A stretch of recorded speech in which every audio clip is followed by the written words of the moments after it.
olvidemos que esta sinología es muy dinámica. Podemos tener un niño que ingresa con deshidratación y en las 2 o 3 horas ya es otro niño. Por eso que la importancia de poder trabajar con estas tablas que nos proporciona la OMS en relación a los cuadros de deshidratación y diagnósticos de deshidratación, y también adoptados por el Ministerio de Salud en sus guías prácticas. Quería comentar en relación al Plan A. Ya hice un comentario en antes sobre la panetela y el uso de otras soluciones que no se dan en los hospitales, pero sí pudiéramos trabajar el tema de la panetela para que estos niños no reciban soluciones que a veces tienen sabor y color. No nos olvidemos que un niño deshidratado, por más que usted le den sal y retención oral, se han probado, no son tan agradables, pero el niño expresa su sed en la avidez con que ingiere las sales de rehidratación oral. Porque un niño que no está deshidratado no lo va a aceptar y puede estar vomitando, como ocurre en algunas diarreas virales que así empieza con vómitos. Pero la importancia de tener a un niño definido en un grado de deshidratación nos va a tener que determinar exactamente cuál es el trabajo a hacer con este niño.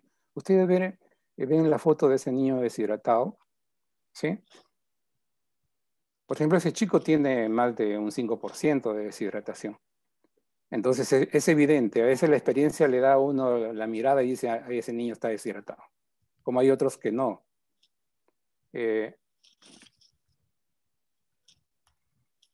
La mamá, cuando llega con su niño a un establecimiento de salud, sea en nuestro hospital, en emergencia, o cuando pasa laburo, es una mamá que a veces conoce muy poco de lo que es educación para poder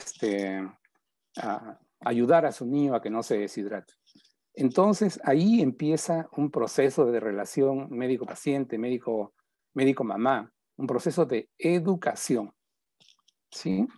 Que la mamá no se entienda qué líquido le debe dar, los signos de alarma, debería de ser garantizado con unas pequeñas preguntas antes del alta para ver si nos ha entendido, ¿no? Cuando lo hemos educado en qué hacer en casa para que no se vuelva a deshidratar. Y el otro tema es en qué momento determinamos que ese niño no tolera o tiene condiciones para poder decir que ha fracasado el plan A o la terapia de plan B. El balance hídrico, ahí en la UR existen unas hojitas que están separadas por horas para poder ahí anotar lo que recibe cada hora o lo que debería recibir cada hora un niño que debería estar en terapia en plan A o en plan B. Entonces, el balance es importante para poder mirar la evolución y definir cómo continuamos con ese niño. A veces hay dificultades, yo entiendo, lo hemos visto. Los datos no son muy cuantitativos, a veces son cualitativos. Entonces, es difícil poder determinar cuánto tomó el niño, cuánto hizo de heces, para que el balance no diga, este niño no está tomando bien. Es importante ver el volumen de heces que hace un niño cuando ha entrado por plan A y vemos que un niño o mamá dice, se salió todo, desbordó el pañal, ¿sí? Y ya de la segunda vez. Entonces, esos volúmenes nos van a insinuar que ese niño no va a ir bien en el plan A. Sin embargo, hay otros niños que están ahí por horas con la orden de reacción inflamatoria y no hacen deposiciones. Pero están ahí esperando 2, 3 horas para hacer este examen.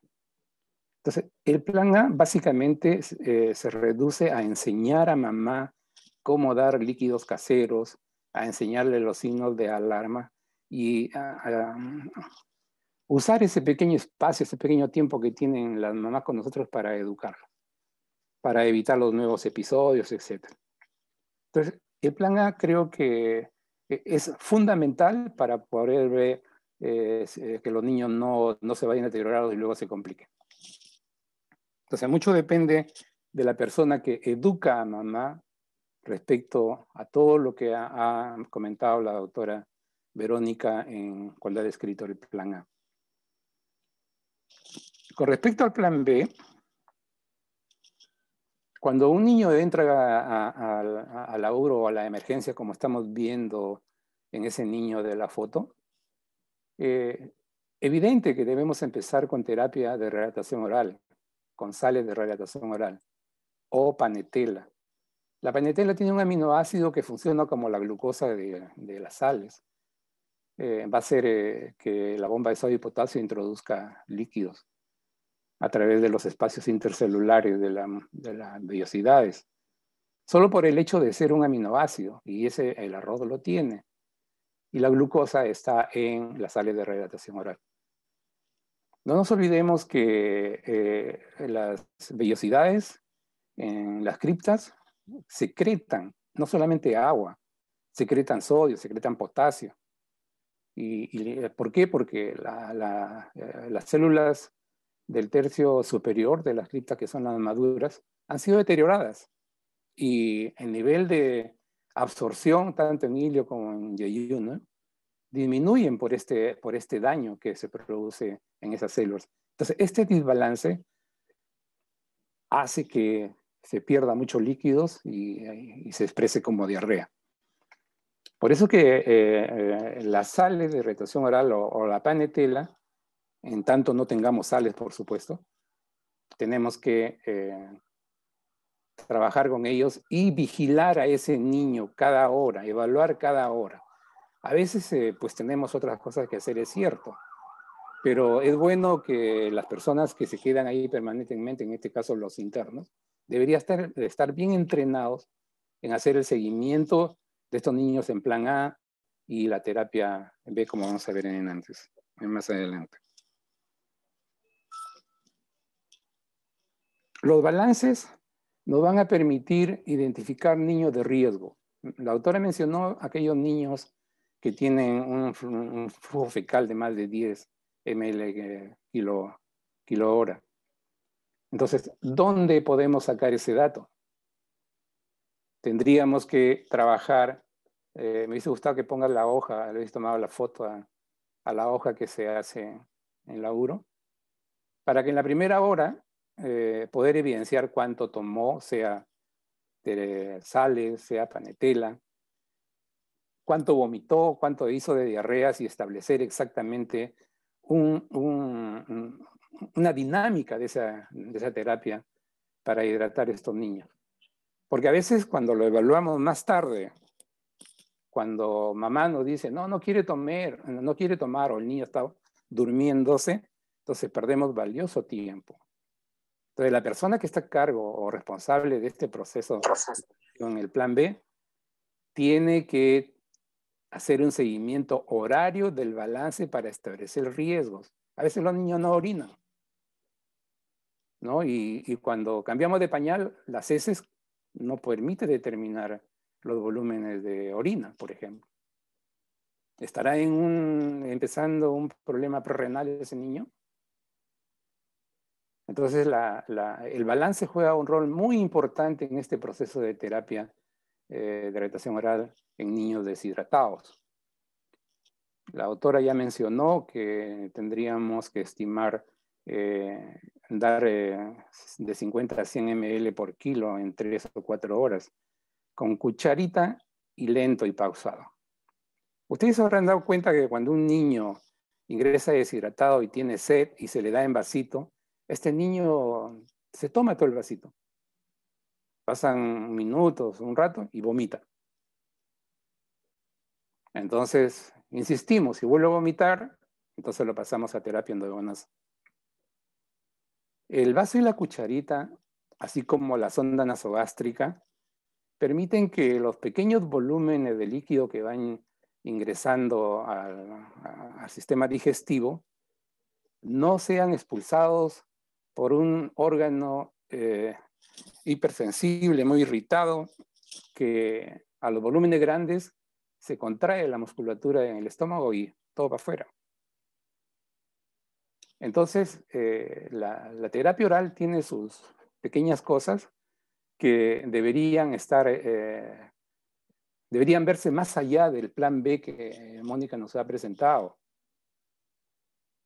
Ahí se gana la experiencia de poder saber que un niño deshidratado, que algunas veces nos hemos animado a ponerle un tratamiento endovenoso, salió con cuchara, vaso y cucharita o con sonda nasogástrica. Ahora se hace poco la gastroclisis, o casi no se hace. Pero es una alternativa muy importante. Los que hemos tenido la oportunidad de hacerlo en los 80, en los 70, cuando los servicios estaban llenos, así como está el COVID ahora, así era la diarrea con niños deshidratados en las emergencias de los hospitales donde tenían niños. El hospital del niño, en su segundo piso, 3, 4 ambientes llenos de niños deshidratados y graves. Hoy en día no vemos eso, ¿sí? Pero la alternativa de la sonda nasogástrica se da, si hemos tenido oportunidad de usarlo, es muy sencillo. Cuando este niño ha perdido entre 5 y el 9% de un peso estimado, porque eso no, el peso que él tiene ya está deshidratado, significa que eso se va a traducir en un goteo. ¿Y el goteo cómo lo determinamos? Si estimamos que ese niño, como el que hemos visto en la foto que ha presentado la doctora, ese chico tiene un 6-7% de pérdida previa de su peso. Es como el que llega, es el peso con el que llega, ¿sí? Entonces, si estimamos que es un 7% en un niño de 10, estimamos que sea de 50, para no ir muy, muy lejos. Lo que tenemos que estimar es 50 por un peso de 10 kilos son 500, ¿sí? Entonces, esos 500 tenemos que dividirlos en 4 horas para poder ver cuánto le vamos a dar por hora y estimar el goteo. Es importante. No es poner la sonda nasogástrica y ábrele, ciérrale. No, eso no es adecuado. Como le decía, si pesa 10 kilos y está con un 5% de pérdida de peso previo, entonces son como 500 ml lo que va a necesitar en 4 horas. 125 por hora si lo ponemos en 4 horas, y eso significa 40 gotas por minuto. Entonces, la estimación del goteo nos va a permitir decirle a la enfermera, tienes que pasarle 125 cada hora. Y tienes que medirme las diarreas, porque a esa pérdida previa, en esas 4 horas, tenemos que agregarle las pérdidas que se van a producir dentro del laburo. Hace 2 diarreas de 100, por decirle, de 100. Ya son 200 que hay que agregar para la siguiente hora. No al final, no. A la siguiente hora hay que agregar esos 100 que ha perdido ese niño, porque si no, no se va a hidratar. Y eso también puede indicar que ese niño tiene una pérdida fecal alta. Todos esos detalles son importantes para poder ver si vamos a tener éxito o no con ese niño al final y darnos ese gusto de decir se hidrató, ¿no? Entonces la gastroclisis juega ese rol importante. La autora ha hablado de los fracasos, ¿no? Del vómito 3 más de 1 hora, 5 más de 4 horas, hilio, el chico no quiere tomar. Igual, si vamos a pasar a la vía endovenosa por esta dificultad que tiene el niño, también tenemos que estimar qué volumen le vamos a poner por hora a ese niño para hidratarlo, porque ese niño ya hay que hidratarlo igual en 4 horas. Y no cambia el cálculo del goteo como hacíamos para la gastroclisis. No solo indicar, porque a un niño que vomita y no tiene signos, más allá del que hemos mostrado en esa foto, no podemos ponerle volúmenes muy altos. No se olviden que estamos incorporando líquidos en el espacio intravascular. Entonces, ese niño puede terminar con edema de párpados, con edema en miembros inferiores, por los volúmenes a veces demasiado que se le puede haber calculado. Entonces, como ven, la delicadeza de poder hidratar a un niño, sea en plan B o en plan C, va a requerir que hagamos un esfuerzo porque ese niño pueda recibir lo mejor de nosotros, ¿sí? Entonces, lo mejor de nosotros va a ser que vayamos haciendo las cosas de tal manera que le beneficie a ese niño. Y si no tenemos la experiencia suficiente, pregúntenle, todavía está por ahí nuestro amigo Espinosa, está Carlos Hironaka. Hironaka también ha estado con nosotros en las épocas duras del cólera y la diarrea infantil. Hoy en día, lamentablemente, ya no vemos muchos niños deshidratados grave. Ya son pocos, todos los que llegan tienen plan A y a veces con un poco más de diarrea van al plan B.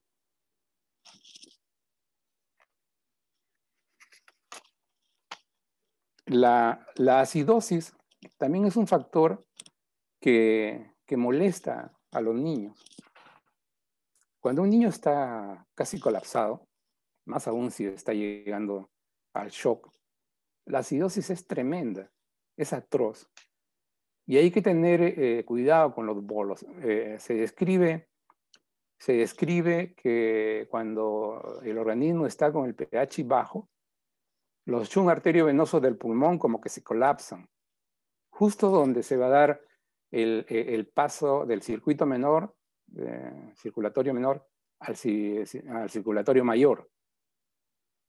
Entonces, si nosotros infundimos, hacemos una infusión rápida de volúmenes altos en un niño acidótico, entonces ese shunt arteriovenoso, por la acidez, por la acidosis, va a dificultar el pasaje al circuito mayor y podemos tener un problema con el edema agudo de pulmón. Se miraba mucho estos problemas en adultos en la época del cólera, cuando se infundía solución salina sola, había un esquema que salió solo salino, pero salino para el espacio de shock, no para todo. Y algunos pacientes estaban con el salino en la vena y mirabas que empezaba a salir espuma de color grosella por la nariz, por la boca. Observé hasta 3 casos en Cajamarca cuando tuvimos la oportunidad de estar ahí por cólera. Por eso que no avanzó mucho el esquema de salino en el cólera. Pronto vino la solución polielectrolítica. Por supuesto que al inicio de un shock pues tenemos que poner un salino o algunas sustancias que son usadas para estos cuadros de hipovolemia severa. No nos olvidemos que en el ilio tenemos riesgo también de la torsión de asas, que no solamente es ilio. Por eso que cuando hay torsión de asas en el intestino, más aún cuando se hace torsión el intestino grueso, y se puede observar como un signo que nos podría orientar que hay una torsión ahí, es el signo de la llanta, le llamaban los cirujanos. En Andahuaylas me encontré con un caso así que se tuvo que derivar a Lima para ser intervenido gracias a un grupo de religiosas que salían en ese momento. ¿Y qué fue? Una torsión del intestino grueso y ya casi en un proceso de hipoxia. Pero fíjense, lo que puede ocurrir estas complicaciones del ilio intestinal. Toda insuficiencia prerrenal que ha ocurrido en niños deshidratados o en cólera es porque a veces nos demoramos en mejorar el volumen sanguíneo, ¿sí? Todos sabemos que una disminución del volumen de la naturaleza que ocurre en una diarrea con deshidratación, siempre va a haber hipovolemia y los primeros que se sacrifican son los riñones para poder tener un buen bombeo a nivel cerebral y cardíaco. Entonces, ahí hay que tener en cuenta eso.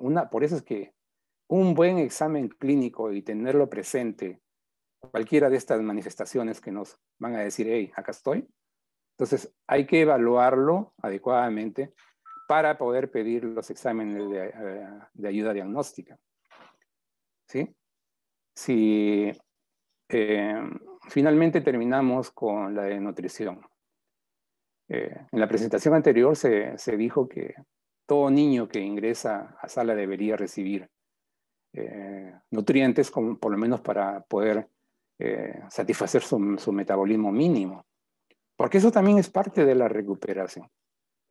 ¿Cómo es que los enterocitos migran rápidamente de la cripta a la punta de la vellosidad? En la fisiología nos han dicho que la migración es de 3 a 5 días. Pero si un niño no tiene los insumos para poder generar más células, me refiero a carbohidratos, proteínas, porque decimos NPO, el niño está NPO. Entonces tenemos que facilitar esa regeneración celular en las vellosidades para que éstas puedan responder y proteger al niño y mejorar la diarrea. No solamente es zinc, ¿sí? No solamente es eso. También tienen que ingerir. Por eso que debe continuar con su alimentación. Lactancia materna, sí, no se restringe nada. Ni dietas especiales, porque a veces las mamás tienen algunos conceptos que a veces vienen de familia y a veces son folclóricos. Entonces, aprovechemos ese espacio para educar a estas madres y esos niños puedan tener una opción cuando están en casa. Eso es lo que quería comentarles respecto a este tema del tratamiento. Si hay algunas preguntas, por favor sirvan de hacerlo, que en primer lugar la doctora Verónica lo responde y si hay algo que agregar lo voy a hacer yo.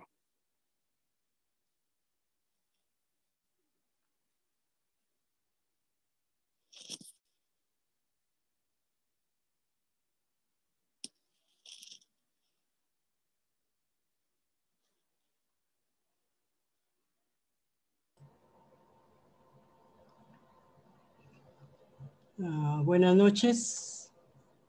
Hola Vicky, ¿cómo estás? ¿Qué tal? ¿Cómo estás? Buenas noches, doctora. ¿Qué tal?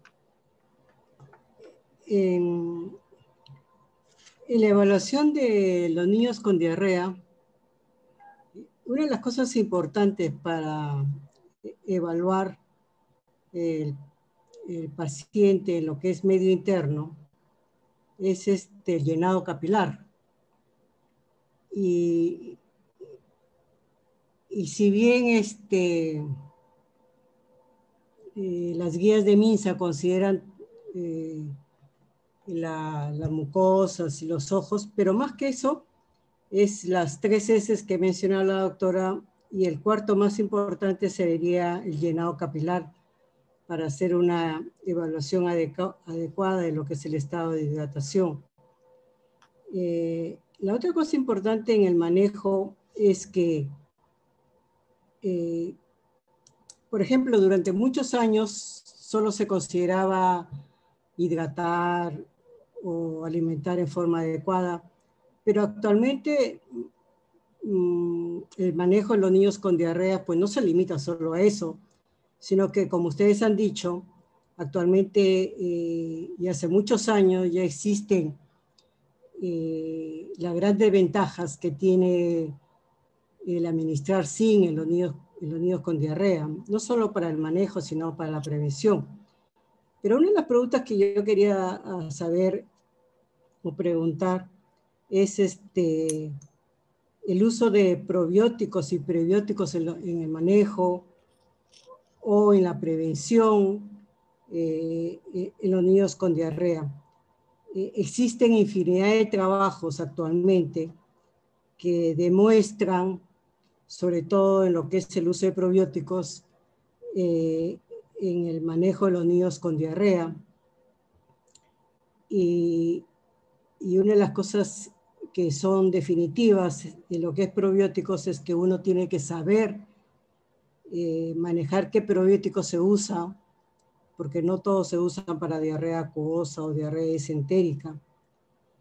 Y actualmente siguen saliendo cada vez más y más trabajos, por ejemplo, en prebióticos, ¿no? Para los niños con diarrea.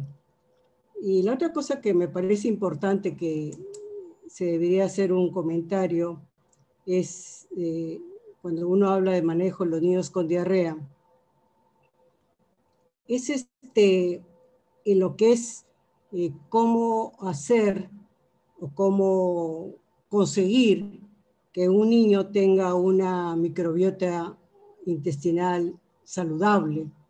Y para eso uno tendría que hablar cómo es que se consigue que un niño tenga una microbiota intestinal saludable, considerando cuáles son las causas que condicionan una disbiosis. Entonces yo creo que si bien hidratar a un niño o manejar el plan A, plan B y plan C, a mí me parece que cuando ustedes hablan de complicaciones o prevención, sería bueno hacer un comentario sobre eso. ¿Okay? Doctora Verónica.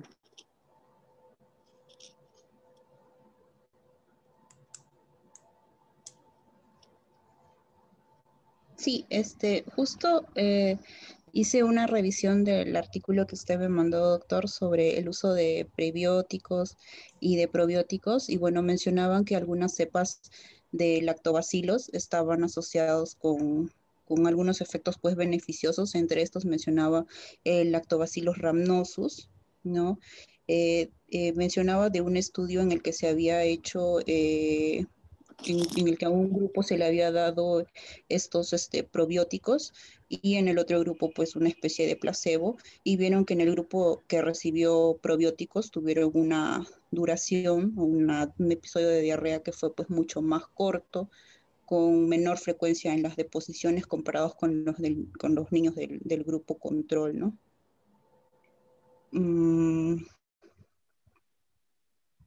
No, eso es lo que pude revisar sobre el uso de probióticos. Sí, la información que fluye respecto a estos elementos que se están usando para la prevención y acortar los días de diarrea para evitar que el niño se deshidrate. Los probióticos están jugando un rol muy importante. Ya mencionó una ventaja que se ha mostrado en un estudio. Disminuir hasta 15 o 18 horas, me parece, el tiempo de diarrea en un grupo que recibió probióticos y otro que recibió placebo. Entonces, la recomendación es que ha hecho el MINSA, o en la última guía que se ha revisado, es que sí se puede usar, pero con discreción. Porque hay varios estudios también que reportan, tanto en zinc como en probióticos y en vitamina A, que puede producir vómitos en un pequeño grupo de niños. Entonces, bajo esas consideraciones, tendríamos que usar los probióticos en niños que tienen diarrea. Sin embargo, la microbiota es muy importante. Hay niños que están ya alterados por varios aspectos y yo creo que en ellos se podría usar este tipo de probióticos para poder mejorar. Hoy en día se usa para el cólico del lactante. Entonces yo creo que esa es una alternativa que está avanzando mucho y ha mostrado su eficiencia para poder disminuir un tiempo las diarreas en días y en volumen.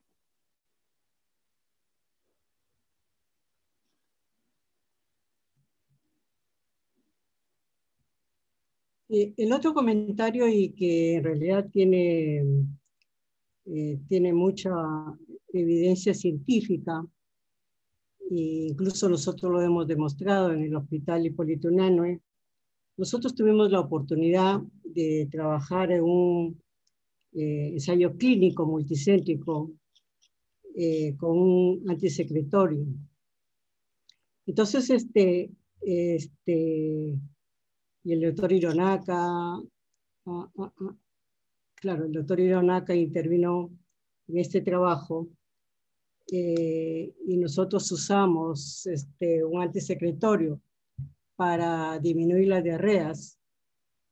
Y lo que nosotros demostramos en el Hipólito Unanue, en los niños que usamos este producto, es que sí sirven, que sí funciona.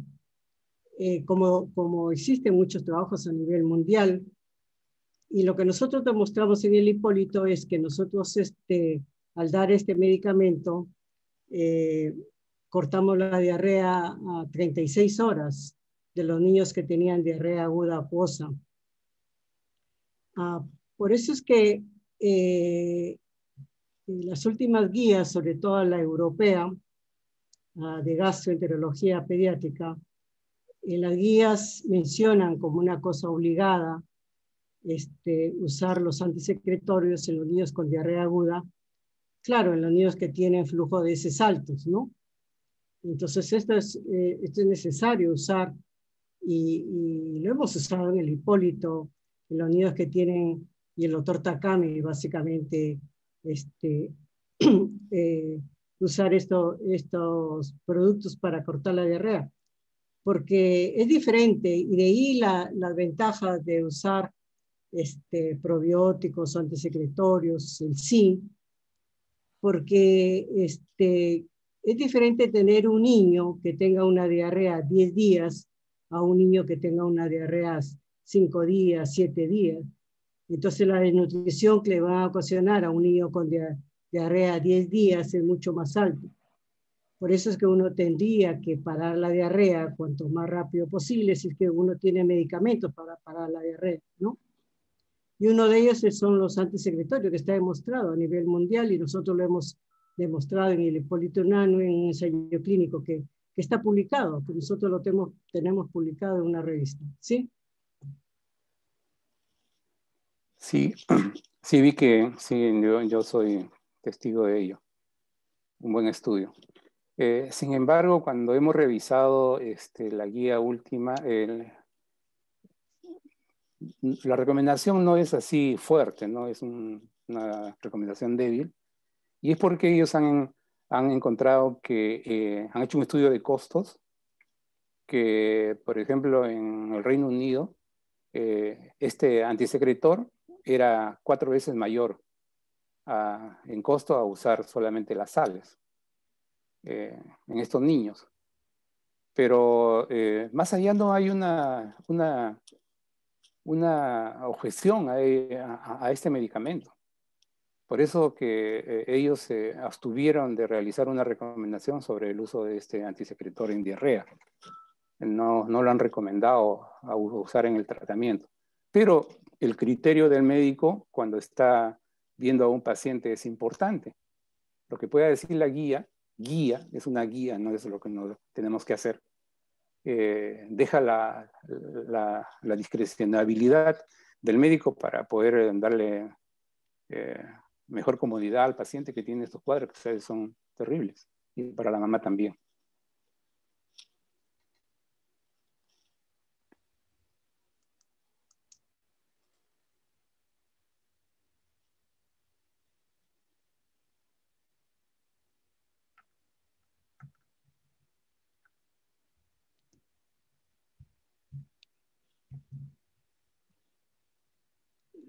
Si no hay preguntas, ¿puedo volver a insistir en Sí, Vicky.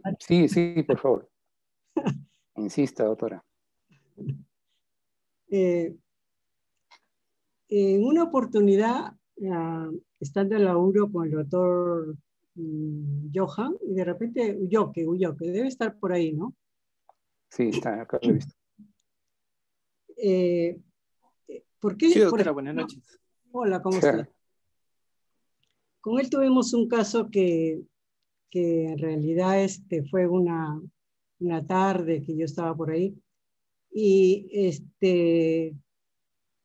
en los niños deshidratados severos, en la cual uno sabe que el componente de acidosis metabólica es importante, una de las cosas que uno tiene que saber es que en esos pacientes con deshidratación severa y peor si no orina, y uno sabe que tiene un componente de acidosis importante, porque está ahí hiperventilando y el paciente no mejora. Entonces, una de las cosas que uno tiene que hacer es tomarle un ADA, ¿no? Y tienen que acostumbrarse, ¿no? O sea, a tomar ADA a esos pacientes deshidratados. Si bien uno debería tomarle electrolitos al ingreso, pero una de las cosas que ayuda mucho en el manejo de los niños deshidratados severos, sobre todo si no mejora, tomarles un ADA. ¿Y qué es lo que nos pasó con Ulloque? Era un niño que lo vimos en la tarde, porque creo que era la guardia de Ulloque, que yo estaba por ahí, y el niño no mejoraba, no orinaba, estaba distendido, pensamos en un hilio, y estaba distendido, no tenía ruidos, estaba distendido y hasta le llegamos a tomar una placa y habían niveles. Y al doctor Ulloque se le ocurrió tomarle un ADA y tenía una acidosis metabólica severa. Y me acuerdo que tenía un pH 6.8, 7.1, pero una cosa severa. Entonces el doctor Ulloque lo manejó, lo mejoró, y lo podemos evaluar 2, 3 horas después, y era otro niño, como dice el doctor Vergara, ¿no? A veces uno ve un niño 1 hora, 2 horas, lo hidratan, le mejora el medio interno, y es otro niño. Entonces, cuando lo volvimos a ver, otro niño, estaba mucho mejor. Entonces, por eso es importante cada caso y ver las complicaciones. Y una de las cosas que uno, en todo paciente deshidratado severo, uno sigue, y sobre todo si se deshidrata por diarreas, con un anion GAN normal, uno tiene que pensar que tiene una acidosis metabólica con un anion GAN normal, y uno tiene que corregir la acidosis metabólica, si no el paciente no mejora. ¿Ok? Y la otra cosa importante en la URO, como decía el doctor Vergara, es los balances, ¿no? No se puede hacer pues un balance de un niño lactante pesando solo pañales, ¿no? Porque como dice el doctor Vergara, de repente todos son heces y el niño está entrando en una insuficiencia perrenal, ¿no? Entonces uno tiene que separar la orina y de las heces para poder hacer un buen balance. Si ustedes van a pesar pañales, eso no sirve para nada, y en realidad a veces lleva a muchos errores, ¿no? Eso se debería también tratar de, si es que quieren hacer un buen balance, separar en los niños lactantes la orina de las heces, ¿no? No, voy a ir. Sí, tocas un tema bien interesante, Vicky. El balance es tan importante que a veces necesitamos detalles. ¿Cómo separaríamos las heces de la orina en una niña? Difícil, ¿no? Pero en un niño sí se puede hacer. Usábamos, tú recordarás, Vicky, preservativos con una de estas venoclisis a un depósito de líquido, y podíamos mirar si el niño orinaba o no. Entonces, esos pequeños detalles son fundamentales en la evolución y evaluación de un niño que tiene deshidratación grave principalmente. Porque a veces decimos, no sale, algo pasa, puede ser la acidosis como se menciona, pero a veces fallamos en que a este niño estamos reponiendo volúmenes tan iguales como él está eliminando. Entonces la diferencia pues no se lo vamos a poner nunca. Pasan las 3 horas, sigue igual o sigue peor, porque sus pérdidas son mayores de lo que le estamos poniendo. Entonces creo que hay que tomar en cuenta que el balance resulta importante y mejorarlo en favor de estas criaturas que de repente salen rápido, ¿no?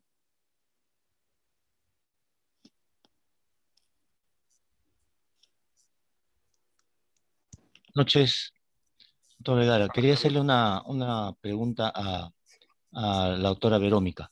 ¿Puede Sí, poner doctor. el slide de plan C? Mi pregunta es si actualmente en la UR están manejando lo propuesto ahí por ella en cuanto a la hidratación por horas. Ahí. En esos lactantes menos de 12 meses están utilizando este esquema, y si en los más de un año están utilizando también este esquema. Tradicionalmente usábamos el 50-25-25, ¿no? Entonces, que era mucho más fácil, como alguna vez Félix nos enseñaba y nos decía, ¿no? Mi pregunta es si están utilizando así este esquema en la URA actualmente los residentes, ¿no? Y si, si este esquema en los lactantes, ¿cuál sería la explicación de este esquema, considerando que ellos están en una deshidratación severa? Gracias. Bueno, actualmente no contamos con la URO, ¿no? El ambiente que teníamos antes, pero las veces que hemos tenido pacientes en URO antes de lo de la pandemia, no lo hemos estado manejando como indica esta guía, ¿no? Sino con el 50-25-25 como usted menciona. Los menores de 12 meses todavía tienen un problema en su maduración renal y casi de todos sus órganos. Por ahí va una de las precauciones, y es haber prolongado a 6 horas en estos niños. Los niños mayores ya mejoran. Pero vuelvo a insistir, si yo tengo un chico grave y le pongo un esquema de 6, de 3 horas, y si no estoy ahí, no va a funcionar. Porque, como le decía, la evaluación horaria va a permitir agregar lo que está eliminando, si es que lo he calculado bien, o de repente he estimado un 10% de pérdida, y sabemos que estos niños pequeños pueden perder hasta 15% de su pérdida de peso, y no estamos quedando chicos. La evaluación permanente del estado de hidratación, del balance, nos va a ir enseñando si a un niño menor de 12 meses lo vamos a hidratar en 6, 5 horas, igual que en los niños mayores, porque los niños mayores, tan pronto mejora su sensorio con la hidratación, empiezan a pedir mamá teta, mamá teta. ¿Eso qué significa? Que ya puede usar terapia de hidratación oral y la solución endovenosa. No es que le pongo un plan C y lo tengo 2, 3 días ahí con el plan C. No es así.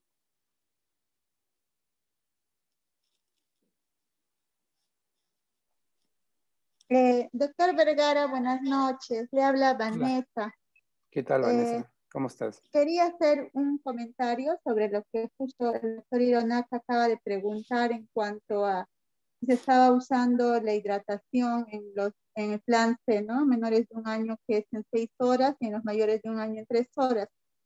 Hemos tenido pacientes que han venido con plan C y pues como están delicados, en algún momento durante la pandemia los hemos estado atendiendo en el área de intermedios.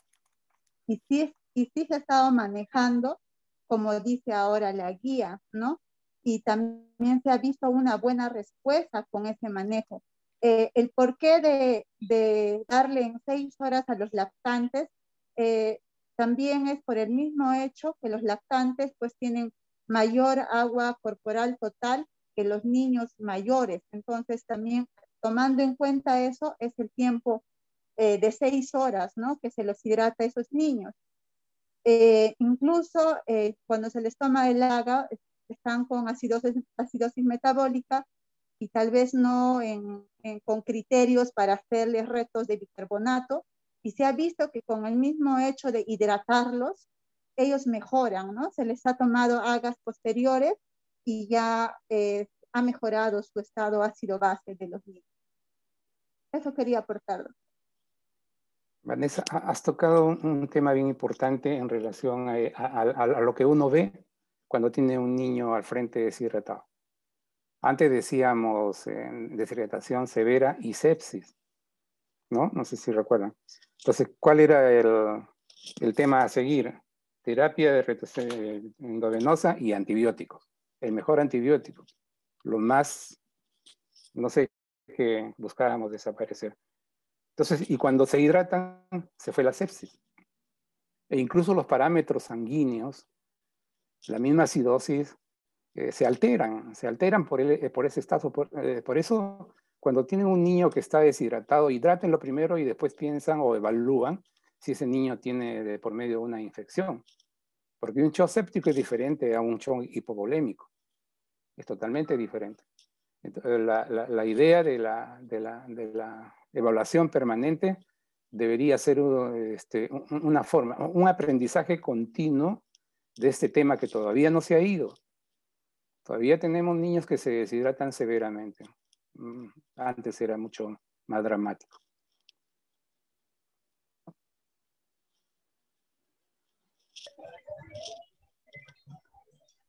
¿Qué tal? Buenas noches, ¿cómo están? Soy Luis, ¿qué tal? Una Hola Luis, ¿cómo consulta. estás? Bueno, ¿qué tal? Para hacer una precisión en relación justamente a este punto, era específicamente que dentro de los mismos SAGs que tenemos, también tenemos otros parámetros a valorar, ¿no? Las déficits de bases, los anion gaps, son muy importantes que nos pueden hacer, en algunos casos, no siempre, que nos pueden hacer una diferencia entre los cuadros de acidosis secundario a una infección y acidosis por deshidratación. Bien claro está establecido que las acidosis por déficit, por depresión de volumen son reversibles, en tanto que las acidosis por infecciones generalmente persisten. Ahora, al punto, lo que yo quería hacer, Doc, es una consulta. Han planteado que el plan B se da una dilatación en 4 horas, específicamente con un volumen de entre 50, 80 o 90, dependiendo de la guía que se establezca, ¿no? Lo que yo quería saber es, ¿qué ocurre en pacientes con obesidades mórbidas? Pacientes de 14 años con 80, 90, hasta 100 kilos de peso. Vamos a dar ese volumen total en las 4 horas. Quisiera saber su opinión en relación a esto. Ok, miren, son pocos felizmente los gorditos que se deshidratan, pero la autora Reto acaba de tocar el punto y muy oportuno. Cuando nosotros evaluamos con ese cuadrito que nos ha dado la OPS, estamos mirando y a veces palpamos, pero, por ejemplo, no está el pulso, la intensidad o la frecuencia del pulso, que cuando estamos en un hospital sí deberíamos evaluarlo. ¿Por qué? Porque estamos viendo si hay una hipovolemia, ¿qué va a ocurrir en una persona deshidratada? Taquicardia, ¿sí? Aumento del ritmo y disminución del tono cardíaco. Y se va a prolongar el llenado capilar, así sea gordito. Entonces, ahí la evaluación es diferente. No es suficiente con el cuadrito, porque ya se ha mencionado que en los niños obesos puede falsear el signo del pliegue, etc. Pero no nos olvidemos de que esos niños a veces ingresan y están taquimneicos, taquicárdicos, y escuchamos el corazón, los ruidos cardíacos, y a veces se escuchan bajos, a veces ni se escuchan cuando están severamente deshidratados. Y seguro que presionan la uñita y ahí se queda. Entonces, la evaluación clínica es importante para poder superar todas estas pequeñas excepciones, ¿no?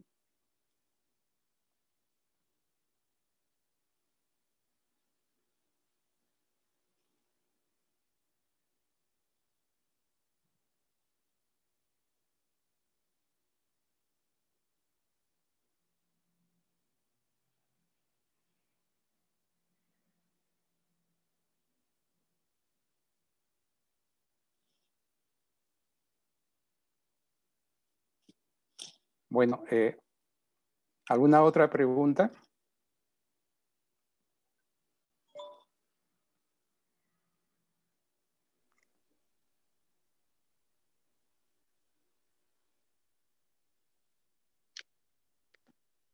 Bien, doctor, creo que todas las preguntas han sido absueltas, resueltas. Bueno, siempre vamos a tener bastante información que de pronto en una charla no vamos a poder completarla, pero quiero agradecer y, bueno, felicitar a Verónica y doctora, agradecerle nuevamente por participar en esta ponencia. Agradecerle a todos los presentes también y, bueno, vamos a continuar en las siguientes charlas siguiendo y conversando y discutiendo de temas para poder nosotros mejorar también y aprender de repente pues de todas las experiencias, ¿no? De cada uno de nosotros. Gracias, doctor. Buenas noches. Antes que corten, por favor, quería felicitar a todas las doctoras por el Día de la Mujer. No lo hemos hecho, pero aprovecho este espacio para felicitarlo. Doctora Reto, doctora Torres y a todas las colegas que hayan pasado un bonito día. Gracias, doctor. Gracias. Gracias, buenas noches y ya nos estamos viendo el miércoles. Buenas noches, gracias. Hasta luego. Gracias, buenas noches. Chao.